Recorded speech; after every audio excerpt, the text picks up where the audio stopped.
everybody, it's Karen Golding, the Young Adult Librarian at the Goshen Public Library, and today I'm so excited. I'm doing my very first unboxing video.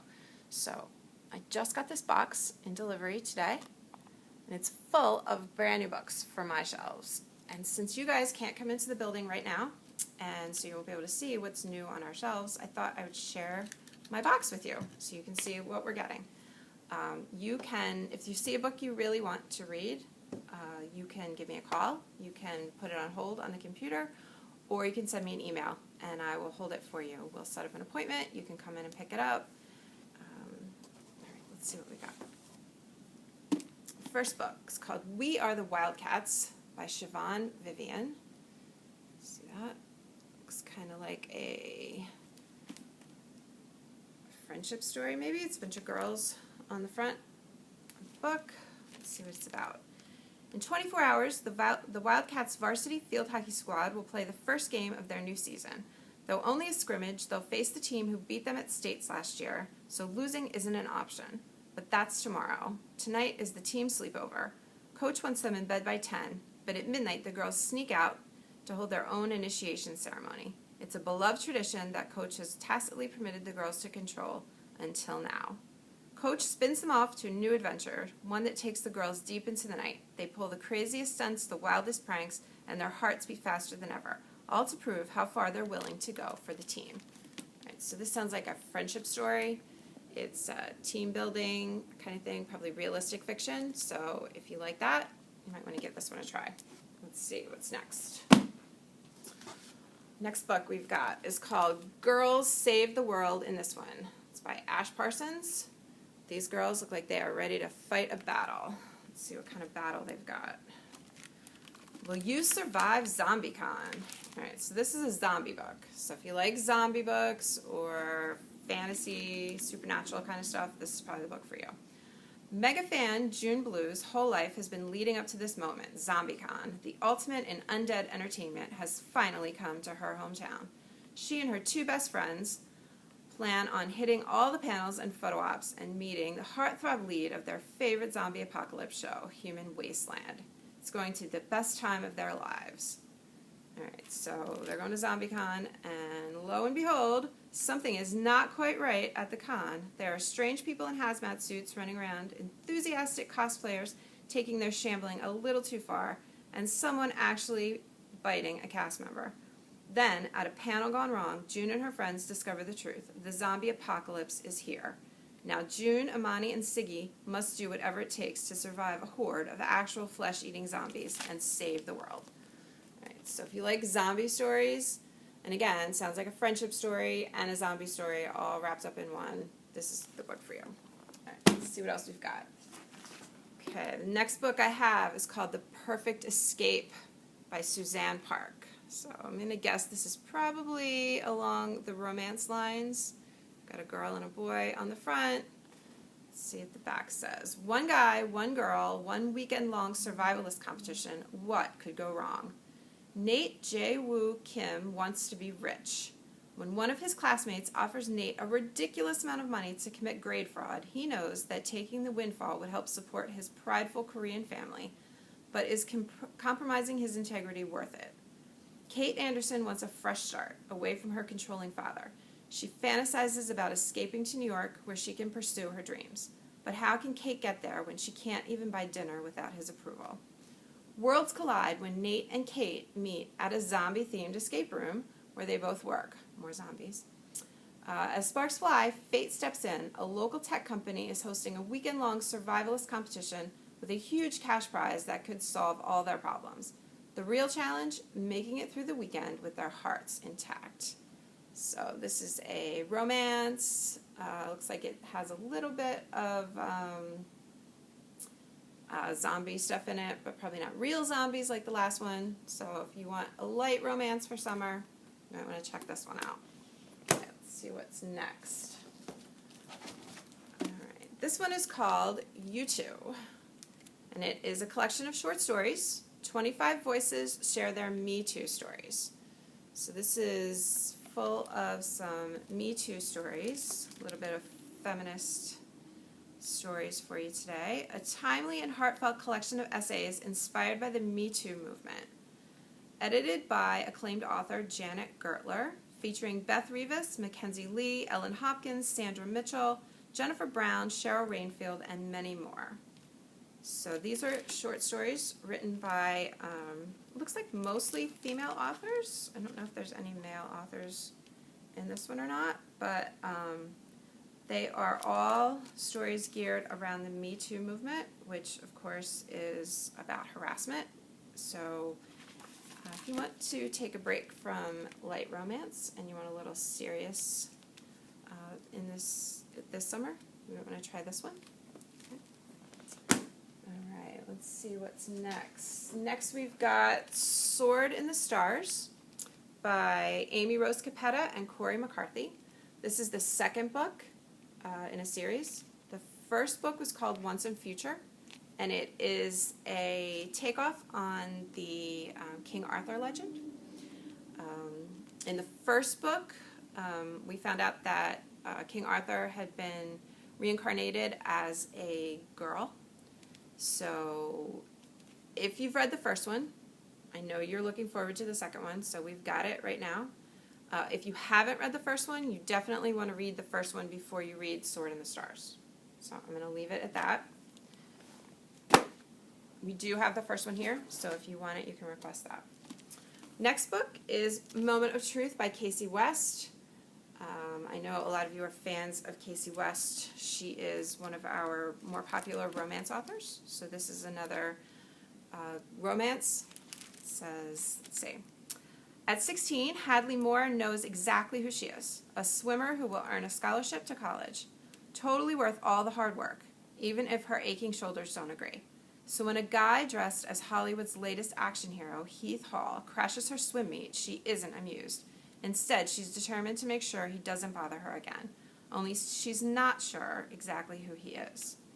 The swim meet isn't the first event the imposter has interrupted, but a little digging turns up a surprising number of people who could be Heath Hall, including Hadley's ex-boyfriend and her best friend's crush. She soon finds herself getting caught up in the mysterious world of the fake Heath Hall. Right, so this is definitely a romance, definitely probably light and fun, and the perfect book to read this summer. So keep that one in mind. All right, next book. Okay, this one's called Kent State. It is by Deborah Wiles. It's historical fiction. It's based on the Kent State incident where there was a shooter, and I don't want to spoil it for you, so if you don't know about the Kent State incident, you might want to read up on it a little bit. This is a pretty short book, so if you're looking for a quick read, this is for you. It's also written in verse, so if you like books that are written in verse, you might want to check this one out. Deborah Wiles has a lot of great historical fiction books that we have here, so you might want to look those up if you like this one. And like I said, I recommend it if you like historical fiction, and it's definitely going to be a quick read. So put that one down.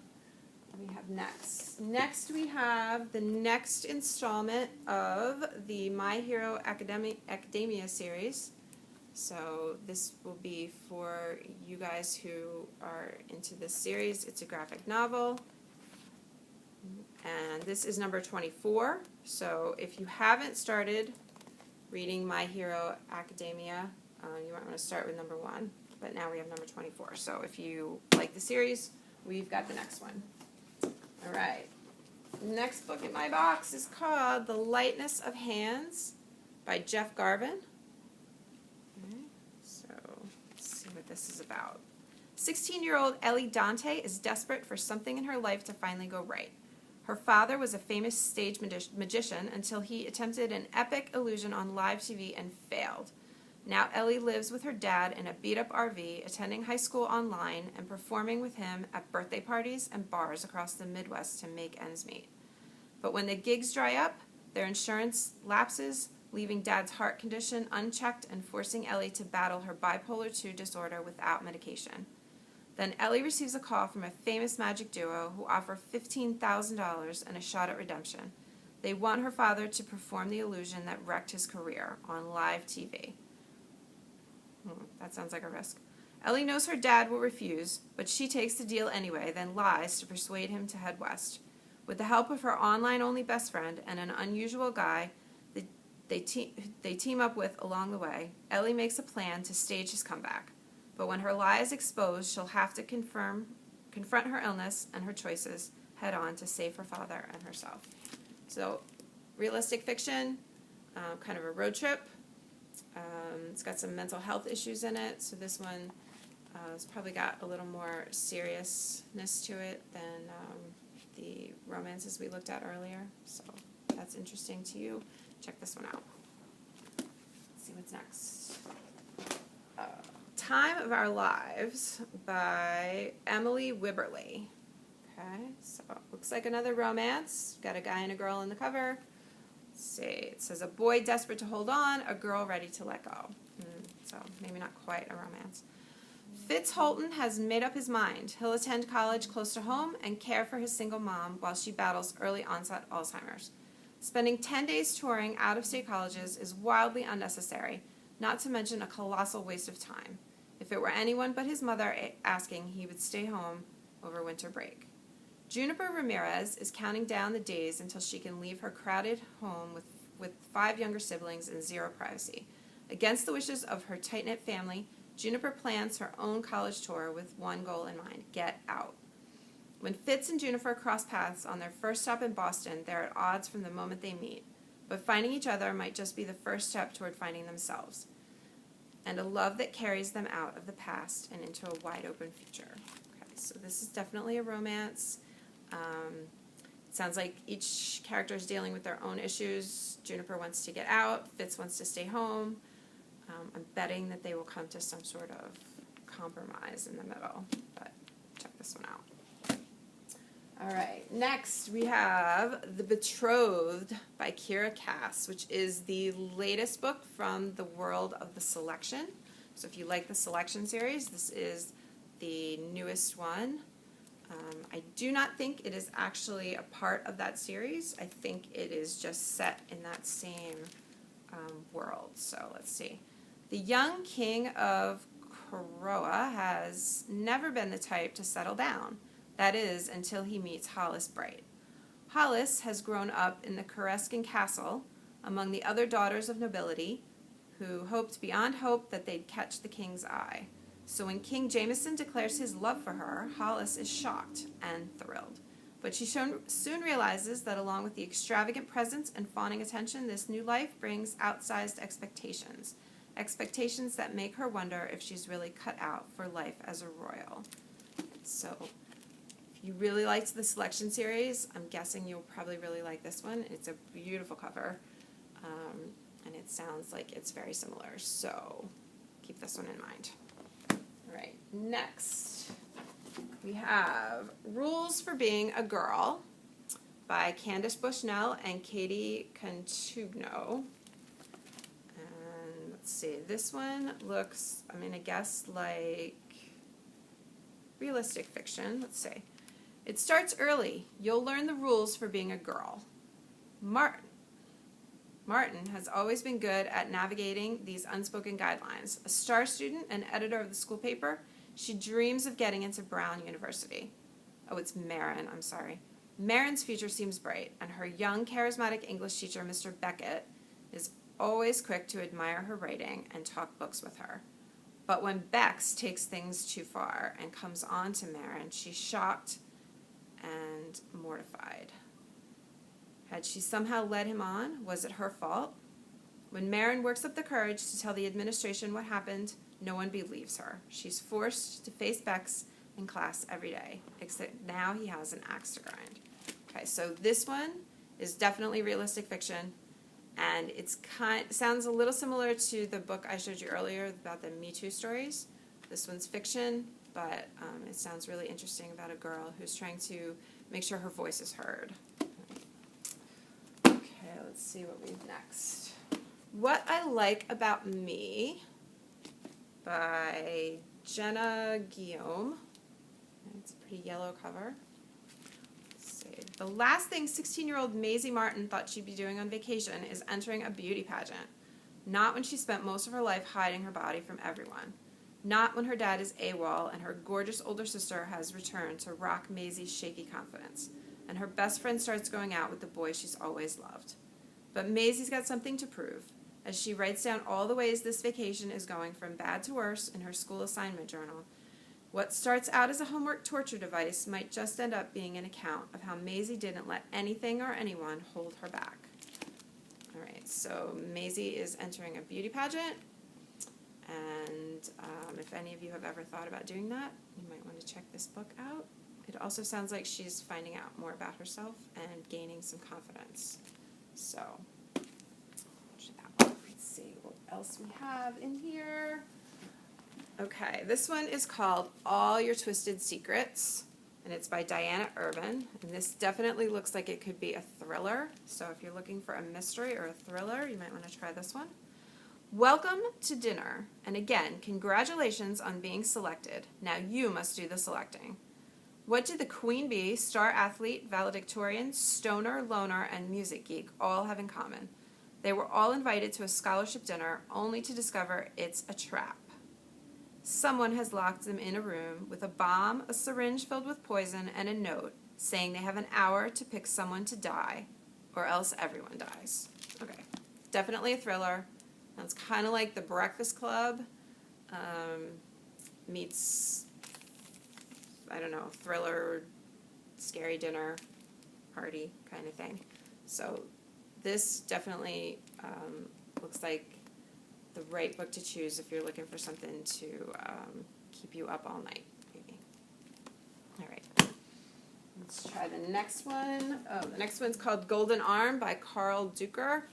This is definitely looks like a sports story. Looks like a pitcher, so if you guys are missing sports this summer, I'm going to pick this one up. I held the ball gently as if it were a small bird, and I was feeling for its tiny beating heart. Laz Weathers wants out of Jet City, the trailer park in Seattle where he lives.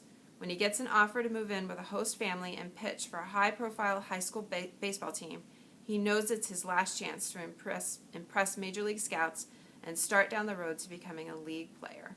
But playing for the rich kids across town would mean leaving behind not only his mother, but also his brother Antonio, who is on the verge of being sucked into the black hole that is Jet City's drug world.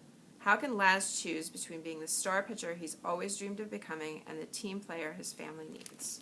Okay, so sports, if you're missing baseball, read this one. All right, let's see what we have next. This one's called The Year After You. It's by Nina DePass. Right. Looks like could be realistic fiction again. Let's see. San Francisco, New Year's Eve, a tragic accident after the party of the year. Kara survives, her best friend G doesn't. 9 months later, Kara is still struggling, consumed by grief and a dark secret she'd rather forget. In the hopes of offering a fresh start, her mother sends her to a boarding school in Switzerland, a place where no one knows what happened and where they never will if Kara can help it. Okay, so this is definitely realistic fiction. It's probably got some grief. Forgiveness, growth, that sort of thing. So if you're looking for something a little deeper than some of the books we've looked at, this is probably the one for you. Right, next. Next we have Tigers Not Daughters by Samantha Mabry. And this is the continuation of a book called All the Wind in the World. So if you've read that one, this is the second one. This book's also gotten a lot of really great reviews. So if you're looking for something that has gotten some really good reviews, check this one out.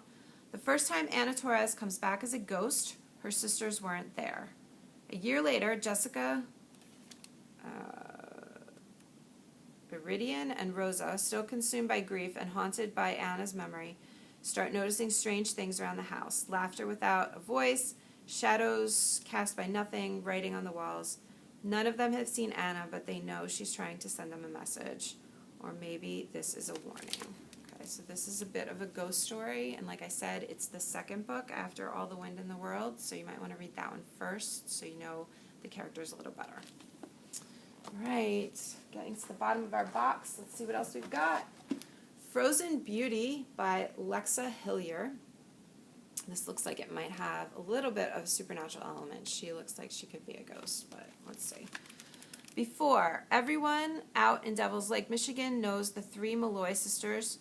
Perfect big sister Kit, tomboy Tessa, who shares more with Kit than most people realize, and Lily, the baby of the family, determined to make her own mark. Yet as close as they are, there are certain things the sisters don't tell one another, and one of them is keeping a secret that will turn their little world inside out. Now, no one knows exactly what happened to Kit in the woods that night. All they have is a collection of facts: icy blue lips and fingers cold to the touch, a lacy bra, and an abandoned pickup truck with keys still in the ignition. Still, Tessa, even in her fog of grief, is certain that her sister's killer isn't Boyd, the boy next door, who they've all loved in their own way. There are too many details that don't add up and too many secrets still tucked away. Okay, so this is a mystery. Looks like one of the sisters dies and her boyfriend is the suspect. So if you're looking for a good mystery, check this one out. All right, what else do we have? Girls with Razor Hearts. And this one is by Suzanne Young. It is the sequel to Girls with Sharp Sticks. So if you read Girls with Sharp Sticks and you're waiting for Girls with Razor Hearts, this is the one you're looking for. If you haven't read Girls with Sharp Sticks yet, you might want to pick that one up first. It says, make me a girl with a razor heart. It's been weeks since Mina and the other girls of Innovations Academy escaped their elite boarding school. Although traumatized by the violence and experimentations that occurred there, Mina quickly discovers that the outside world can be just as unwelcoming and cruel. Okay, so you want to check the first book out, which, like I said, is called Girls with Sharp Sticks. Looks like that. Read that one first, and then check out Girls with Razor Hearts. Right. Next we have the book that a lot of you, I'm sure, have been waiting for, The Ballad of Songbirds and Snakes by Suzanne Collins. This is the prequel to the Hunger Games series. So if you read the Hunger Games and you're looking to find out how the characters got to that point, this is the prequel. So it's set way before the Hunger Games, but it tells you some of the stories that got them to where they were. So in the morning of the reaping that will kick off the 10th annual Hunger Games, in the capital, 18-year-old Coriolanus Snow is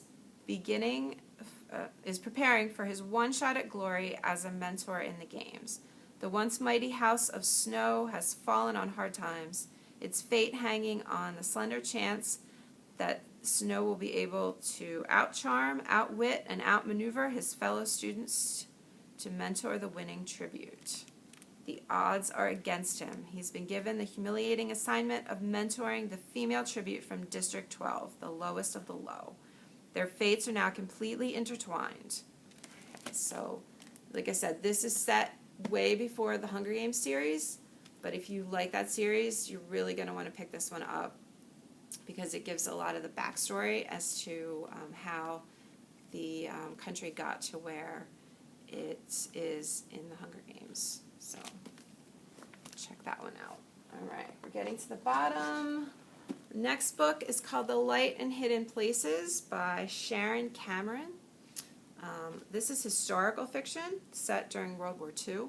So if you like historical fiction, if you like World War II fiction, this is definitely one you're going to want to check out. One knock at the door and Stefania has a choice to make.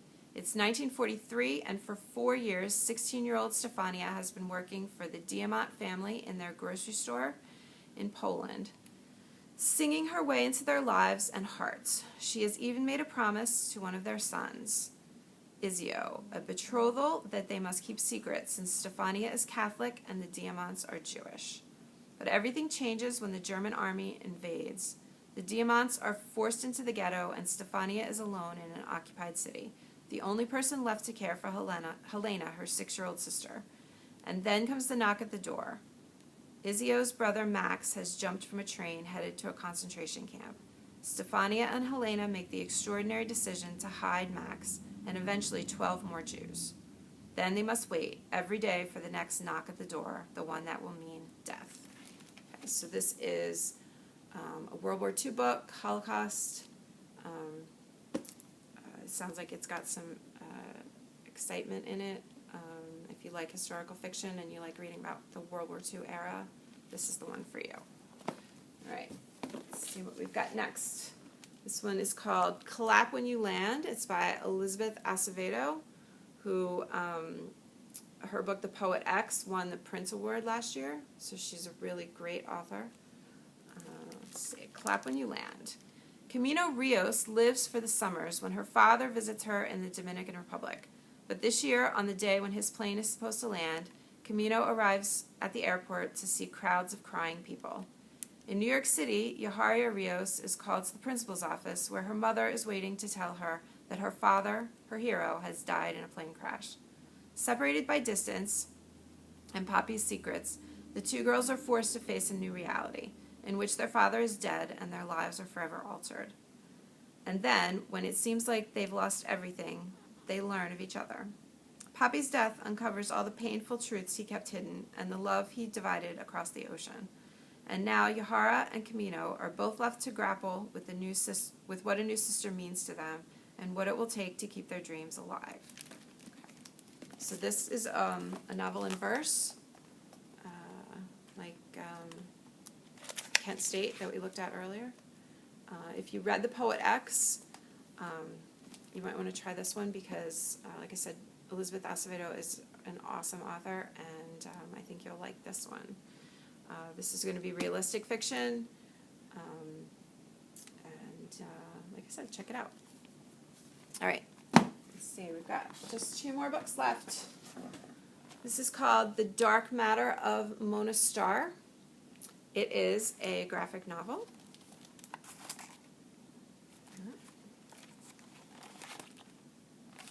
Let's see, it says, "What's the matter, Mona? Sometimes the world is too much for Mona Starr. She's sweet, geeky, and creative, but it's hard for her to make friends and connect with other people, and her depression seems to take on a vivid, concrete form. She calls it her matter. The matter seems to be everywhere, telling Mona she's not good enough and that everyone around her wishes she'd go away. But with therapy, art, writing, and the persistence of a few good friends, Mona starts to understand her matter and how she can turn her fears into strengths." So this is a book about anxiety, maybe a little bit about depression. It's about overcoming those issues, things like that. What's really great about this book is in the back, it has some self-care plans and some tips on how to take care of your emotional needs. It's also got a reading list and a playlist. So if you like graphic novels and you're looking for something interesting about mental health for the summer, I'm going to pick this one up. All right, I have one more book left in my box. It's called They Went Left. It's by Monica Hess. And I'm going to say historical fiction again. So if you like historical fiction, here's another one for you. An unforgettable story brimming with mystery, sorrow, hope, and love. Germany, 1945. The soldiers who liberated the Gross Rosen concentration camp said the war was over, but nothing feels over to 18-year-old Sophia Letterman. Her body and mind have barely begun to heal, and her life is completely shattered.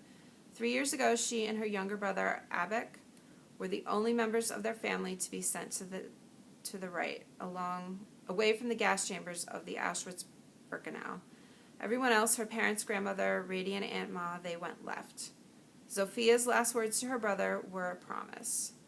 "When I find you again, we will fill our alphabet."